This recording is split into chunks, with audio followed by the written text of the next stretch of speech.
ఏం చేసినా ప్రతిపక్షాలు అడ్డుకునే ప్రయత్నం చేస్తున్నాయి. ఇప్పటికైనా మారకుంటే లోక్సభ ఫలితాలే పునరావృతం అవుతాయి.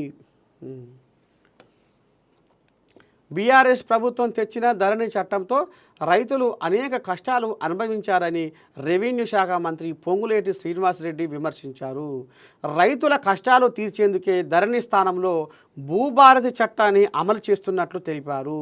భూభారతి చట్టం అమలులో భాగంగా కొడంగల్ నియోజకవర్గంలోని మద్దూరు మండలం కాజీపూర్ గ్రామంలో గురువారం నిర్వహించిన భూభారతి అవగాహన సదస్సుకు పొంగులేటి ముఖ్య అతిథిగా హాజరయ్యారు. సరే, భూభారతితో అన్నదాత కష్టాలు తీరుస్తామని వీళ్ళు అంటుర్రు. సరే, ఇప్పుడు వాళ్ళు ధరణి తీసుకొచ్చారు. ధరణిని మేము బంగాళాఖాతంలో కలుపుతాం, ధరణి ఒక పెద్ద దందా అని ఇప్పుడు కాంగ్రెస్ వాళ్ళు అంటుర్రు. ఇప్పుడు ఒక్కసారి మనము ధరణితోటి ఆగమైన బాధితులలో ఒక పెద్ద మనిషిని తీసుకొస్తున్నా ఆయన ఏమంటాడు? ఈయన ఒక చదువు పంతులు, ఈయన ఏం చెప్తాడో విందాం.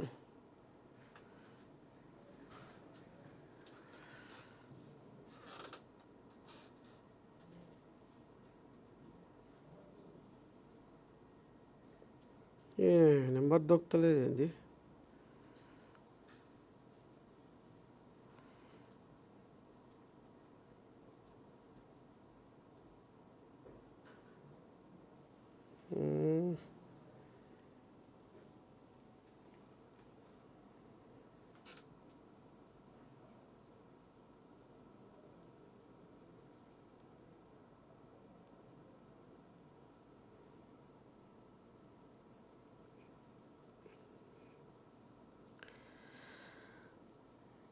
ధరణి దందా అంటారు. సరే, ఏంది ఇంకా దొరికింది నెంబరు,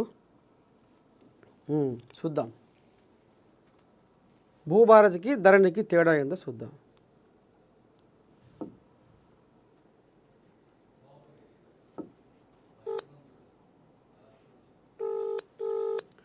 భూభారతితో అన్నదాత కష్టాలు.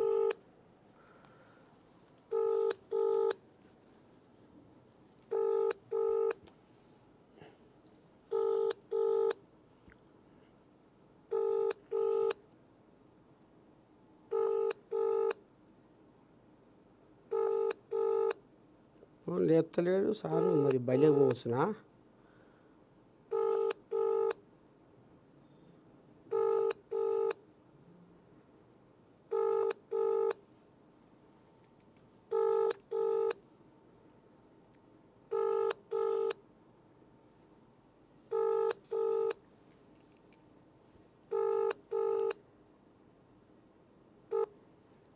సరే, ఇంకో ఆయనకు ఫోన్ చేద్దాము.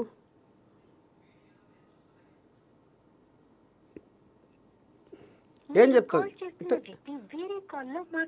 ఇంకో ఎవరితో మాట్లాడుతుంది.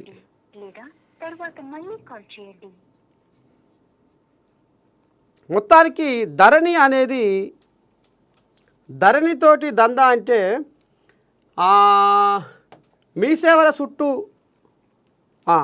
ఫోన్ చేసిండు.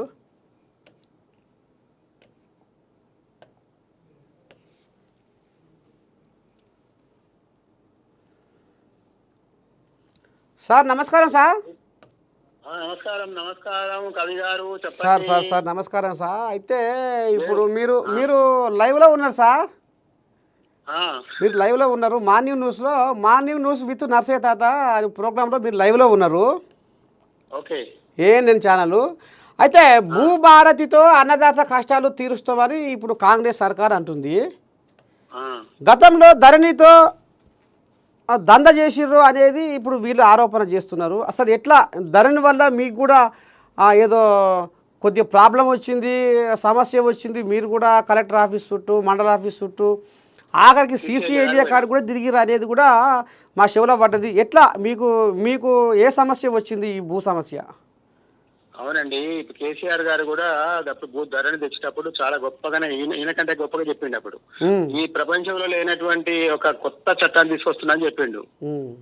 దాన్ని కూడా ప్రాజెక్టు దాన్ని ఒక మండలంలో మేము ఏర్పాటు చేస్తామని చెప్పి స్టార్ట్ చేసి దానికి అధికారులు పెట్టి అధికారులు మాట్లాడిపించి మంత్రులతో మాట్లాడిపించి చాలా గొప్ప చెప్పాడు. ఏమైందంటే లక్షల మంది రైతులు ఇబ్బంది పడి ఎంత నారక ఇబ్బంది సీసీలే కూడా తెలుస్తాండి ఎంత రౌడిజం ఉందో ఆడ. ఏం చేస్తా అసలు లోపలికి రాని మెడల్ బట్టి నూకేసిండు అటెండర్. లోపలికి పోతుంది కనీసం విజిటింగ్ అవర్స్ ఉంటాయి. ఆ విజిటింగ్ అవర్స్ లో కూడా సార్ లోపల ఉంటే లోపల అక్కడ రానియరు. అక్కడ ఏంటంటే అంత పాకిస్తాన్ బార్డర్ ఉన్నట్టుంటది అది. అంత నిలబట్టి బయటికి ఎవరకు నుక్కొచ్చి మెట్ల మీద నూకేసినాను. ఏంది సార్ ఇప్పుడు మీకు వచ్చిన భూ సమస్య ఏంది?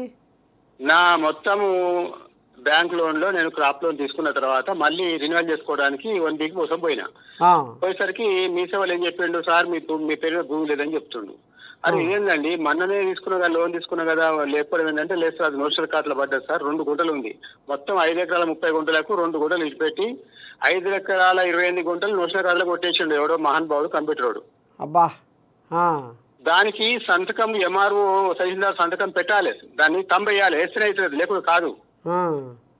వీళ్ళ నిర్లక్ష్యంతో కంప్యూటర్ కొట్టగానే ఓపెన్ చేసి పెట్టేసి నేను 3 ఏళ్ళు తిరిగిన. ఎంత ఇబ్బందో చెప్పండి. భూమి మొత్తం అలా కొట్టేసేస్తే అందరూ ఎవరు ఆన్సర్ చెప్పారు. ఎంఆర్ఓ ఆన్సర్ చెప్పాడు, కలెక్టర్ పోతే ఆడ ఆన్సర్ చెప్పాడు, ఆర్డీఓ ఆన్సర్ చెప్పాడు, ఆ సీసీలు పోతే ఆళ్ళు రానియారు, ఎవరేం చెప్పారు. అంటే చెప్పాలంటే ఇప్పుడు రెవెన్యూ అధికారులు కూడా ఇప్పుడు వాళ్ళు మా పరిధి కాదు, అసలు మా చేతుల్లోనే లేదు, ఏమన్నా అవకతవకలు అది చేయాలంటే నా చేతులు లేదని ఎంఆర్ఓ అని, నా చేతులు లేదని కలెక్టర్ అని. అసలు తెలియదు, అది ఆ మాడ్యూల్స్ ఏంటో తెలియదు, ఏ మాడ్యూల్ పెట్టాలి దీనికి కూడా తెలియదు వాళ్ళకు. ఏ మాడ్యూల్ పెడితే ఎంత వస్తుందో తెలియక పంపిస్తే కలెక్టరేట్ పోయిన అప్లికేషన్ మళ్ళీ వాపస్ వచ్చినాయి. ఒక 6 నెలలు పట్టింది. మళ్ళీ 6 నెలలకు మళ్ళీ మొదలు పెట్టి మళ్ళీ తీసుకుపోయినాం, మళ్ళీ మాడ్యూల్స్ మార్చినాం. మరి 2 ఎకరాలు పెట్టుకోమన్నారు. అది ఉన్న మొత్తం భూమి పెడదామంటే కాస్తారన్నారు. 2 ఎకరాలు పెట్టుకుని మళ్ళీ ఇంకో 2 ఎకరాలు పెట్టుకొని మళ్ళీ ఎకరాలు పెట్టుకొని పెడతాగల 3 ఏళ్ళు అయింది. అంటే ఇప్పుడు ఈ దరఖాస్తుల పేరు మీద ఏపాటి ఓడిపించుకున్నావు పశలు 1,00,000. ఇక ఇది కథ చాలా 10,000 ఎక్కువ పెట్టినండి. ఎందుకంటే నా భూమి నేను నిరూపించుకోవాలి. నిరూపించుకోవడానికి ఎక్కడ అంటే నేను భూమి కొన్నప్పుడు ఏదైతే ప్రాసెస్ ఉందో అవన్నీ తీసుకురావాల్సి వచ్చింది. మళ్ళీ రిజిస్ట్రేషన్ ఆఫీస్కి పోయినాం, నల్గొండకు పోయినాం, నల్గొండ నుంచి మళ్ళీ అక్కడ డిస్ట్రిక్ట్ ఆఫీస్ నుంచి మళ్ళీ రిజిస్ట్రేషన్ నుంచి మళ్ళీ దాని కాపీ తెచ్చినాం, మళ్ళీ రావణపేట రిజిస్ట్రేషన్ తీసుకొచ్చినాం, ఎంఆర్ఓ ఆఫీస్కి పోయి మళ్ళీ దాని పానీ నకలు అవన్నీ అవి తీసుకొచ్చినాం. అయినా వేడికి పోవాలని డబ్బులు కట్టాలి, మొత్తగా గవర్నమెంట్ చేయదు. మరి ఇప్పుడు కాంగ్రెస్ సర్కారు భూభారతి అని తీసుకొచ్చింది, మరి ఇప్పుడు ఇంట్లో నీకు న్యాయం జరుగుతుంది అని ఒక నమ్మకం ఏర్పడుతుందా? మరి వీళ్ళు ఎందుకంటే బ్రహ్మాండంగా 1% కూడా లేదు. ఎందుకు లేదంటే పైన ఉండి వాళ్ళు మాట్లాడతారండి, కింద ఎంత ఉంది వ్యవస్థ. కమిషనరే కరెక్ట్ లేడు, ఆన్సర్ ఇవ్వడు. కమిషనరే కలవలేము, కలెక్టర్ కలవలేము. కలెక్టర్ దగ్గర అయితే మనకు అది ఎవ్రీ మండే ఉంది, వాళ్ళు మాట్లాడతారు, చాలా బాగా మాట్లాడతారు, వాళ్ళు ఆన్సర్ చెప్తారు, వాళ్ళు రాస్తున్నారు. కానీ కింద జరుగుతుంది పని, ఎందుకంటే వాళ్ళ పరిధిలో వాళ్ళకి పవర్స్ లేవు ఇంత ముందుకు. అంటే ఇప్పుడు వీళ్ళు ఏమంటారంటే ఇప్పుడు అధికారులు అంటే జనాలు ఆఫీసర్ల చుట్టూ ఆ కార్యాలయాల చుట్టూ తిరిగిర్రు చెప్పుదరుతాడుగా, అది కాదు ఇప్పుడు అధికారులే ఊర్లలోకి వస్తారు అనేది ఇప్పుడు వీళ్ళు ముచ్చట చెప్పుకొస్తారు. మరి లేదు, ఆ బీఆర్ఎస్ గవర్నమెంట్ లో కూడా అధికారులు ఊళ్ళకే వచ్చారు, ఊర్లకే వచ్చి ఒక్కొక్క ఊరికి ఒక రోజు పెట్టి దాన్ని పరిష్కరించే ప్రయత్నం చేసిండ్రు. కానీ అప్లికేషన్స్ అన్ని కూడా గుట్టదాఖలు అయినాయి, ఏ గారే. ఇంతే గొప్పగా చెప్తుందండి, ఏ ప్రభుత్వం ఎట్లా చెప్తుందండి. కానీ అయితే సంతోషం అండి, వీళ్ళు తీసుకొచ్చింది చాలా గొప్పగా. 14 నెలల నుంచి 10 నెలల నుంచి ఆలోచిస్తుండే మంత్రి గారు అని నేను ఆయన చెప్తుండే, వెంకరెడ్డి గారు చెప్తున్నారు. ఓకే, చేస్తే మంచిదే కదా, రైతుకు సమస్య లేకుండా ఉంటే బాగానే ఉంటది. రైతు సమస్య తీసుకొచ్చేస్తే ఇంకో రకంగా నెక్స్ట్ ఇంకోసారి రైతు మళ్ళీ ఇంకొక ఆప్షన్ ఎత్తుకుంటాడు. మరి పోయిన బీఆర్ఎస్ హయాంలో ఎంతమంది రైతులు ఎందుకంటే మీరు సీసీఎల్ఏ దాకా పోయిర్రంటే అక్కడ కథ ఏం జరిగిందో మీరు కళ్ళారా చూసిరు, చెవులారా విన్నారు. కాబట్టి ఎంతమంది రైతులు ఆగం కావచ్చు, ఎంతమంది రైతులకు ఏ రకంగా ఇబ్బందులు కలగవచ్చు ఈ ధరణి వల్ల? నేను అనుకుంటున్నా దాదాపు అక్కడైతే ఒక 30,000 నుంచి 40,000 అప్లికేషన్స్ నేను పోయినప్పుడల్లా పెండింగ్ ఉన్నాయని వాళ్ళు చెప్పారు. కానీ 1,00,000 మంది వరకు అయితే ఇబ్బంది అయింది. అబ్బా అబ్బా అబ్బా అబ్బా. ఎప్పుడు పోయినా కూడా దాని నిండా కింద మీద పైన అంతా కూర్చొని ఉంటారు పాపం. ఎక్కడెక్కడి నుంచో వచ్చిన వాళ్ళు ఏం చేయలేదు, ఒక తెల్లగాయ మడుకొని వస్తారు తీసుకొని. ఏ సమస్యతో వస్తారు రైతురాడికి? అన్ని సమస్యలు ఇదే ఉన్న వాళ్ళ భూమి, పట్టా భూమి అందులో పడ్డది, ఇలా పడ్డది, పాస్బుక్ లో వస్తలేవు, అందులో చూపిస్తలేదు, వేరే వాళ్ళ పేరు మీకు వచ్చేసింది, ఇట్లాంటి పేర్లు, ఇట్లాంటి మాటలు వాళ్ళు అడిగితే చెప్పినటువంటి అనమాట. నాదైతే గవర్నమెంట్ ఖాతాలో కొట్టేసారు. నోషనల్ ఖాతా అని ఉంటది. ఆ నోషనల్ ఖాతాలకు కొట్టిండు ఆయన. నోషనల్ ఖాతా అంటే ఇక అది సర్కారు ఖాతా అన్నట్టు. ఇక అది ఏందో అర్థం కాదు. అంటే అది ఆకాశం లేదు, కింద లేదు, మెత్తన ఎక్కడో ఉంది. అబ్బా.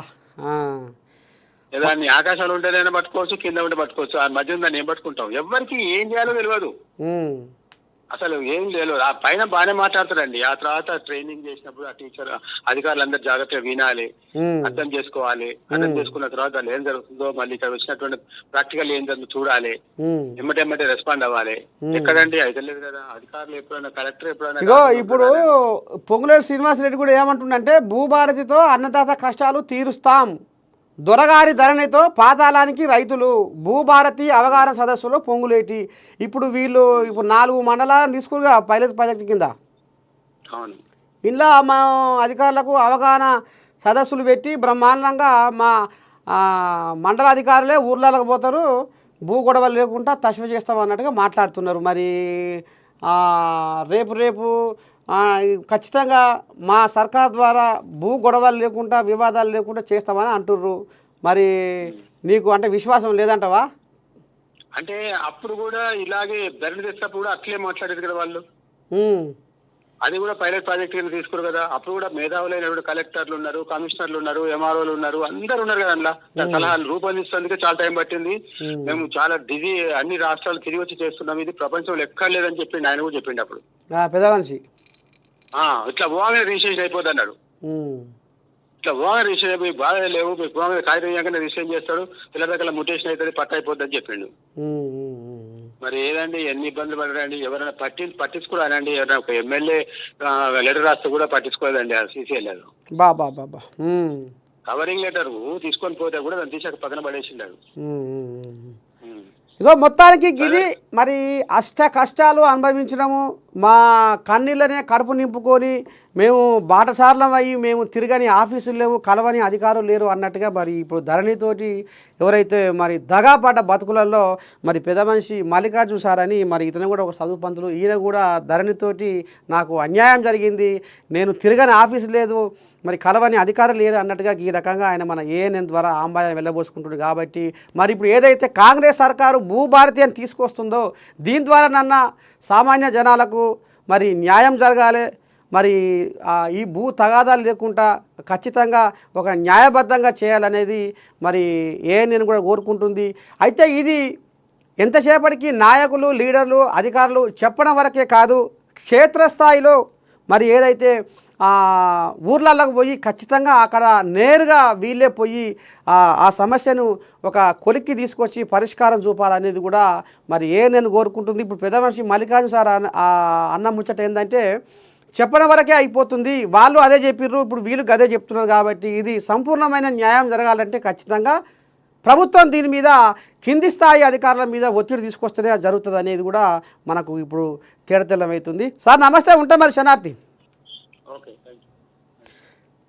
ఇది కథ మొత్తానికి. ఇవాళ మన మార్నింగ్ న్యూస్ విత్ నర్సయ్య తాత కార్యక్రమం